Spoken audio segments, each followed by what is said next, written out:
ನಾವು ನೀವೆಲ್ಲರೂ ಬಂದಿರೋ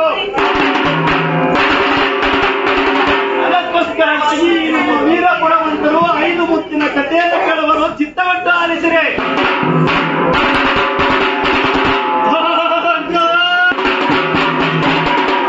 ಒಂದಾನೊಂದು ಕಾಲದಲ್ಲಿ ಭೂಲೋಕದಲ್ಲಿ ಭಾದ್ರಪದ ಶುಕ್ಲ ಪಕ್ಷ ದಿನವೆತ್ತು. ಭೂಲೋಕದಲ್ಲಿ ಭಾದ್ರಪದ ಶುಕ್ಲ ಪಕ್ಷ ದಿನವೆತ್ತು ಅಂದು ಭೂಲೋಕದ ಸಂಪತ್ತರೆಲ್ಲರ ಒಳಗೂಡಿಕೊಂಡು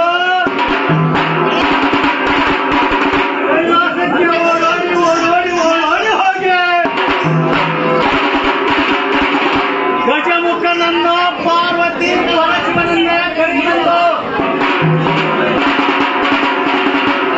ಪೂಜೆಗೆ ಕೈಗೊಂಡರು.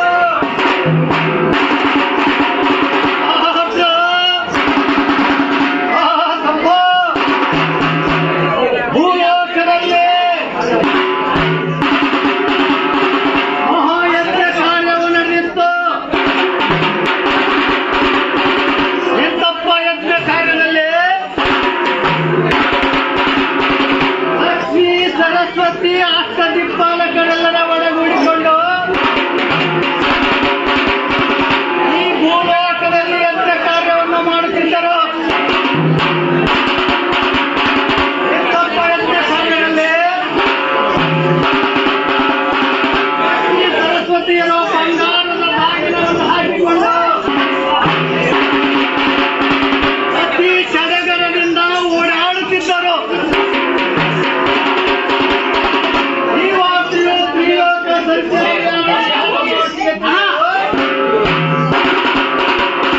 ಕೂಡಲೇ ತ್ರಿಲೋಕ ಸಂಚಾರಿಯಾದ ನಾರದ ಮಹರ್ಷಿಯು ಭೂಲೋಕದಿಂದ ಕೈಲಾಸಕ್ಕೆ ಹೋಗಿ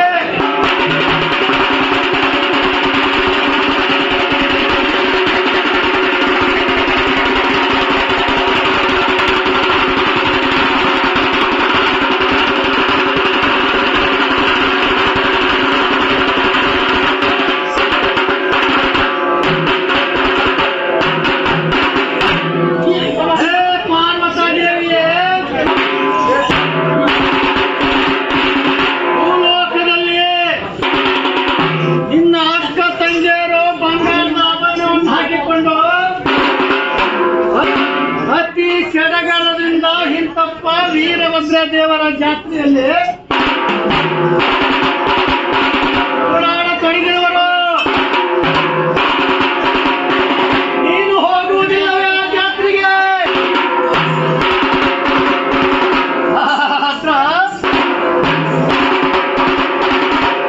ಪಾರ್ವತಾದೇವಿಯು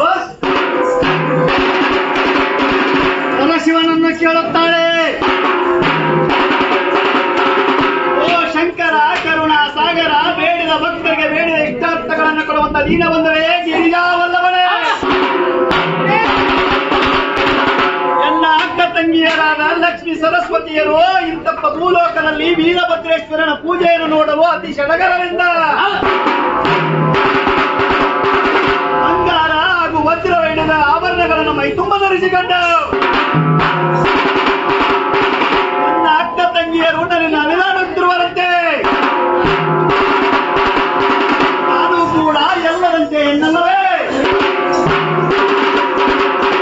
ನನಗೂ ಬಂಗಾರದ ಆಭರಣಗಳನ್ನು ಮಾಡಿಸಿ ತೊಡಿಸಿಕೊಳ್ಳಬೇಕೆಂಬ ಮಹಾರಾಶೆಯಾಗಿರುವರು ದೇವ.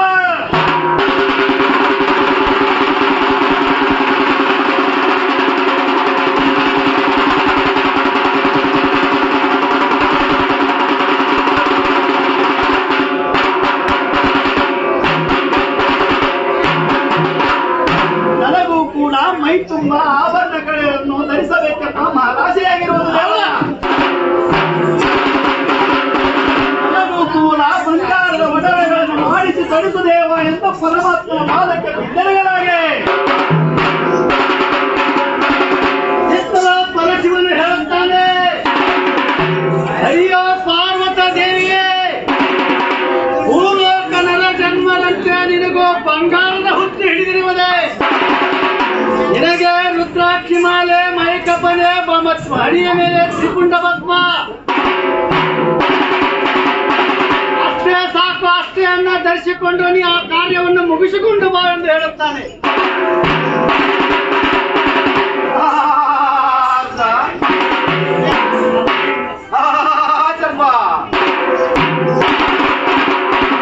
ಆವಾಗ ಪಾರ್ವತಾದೇವಿಯು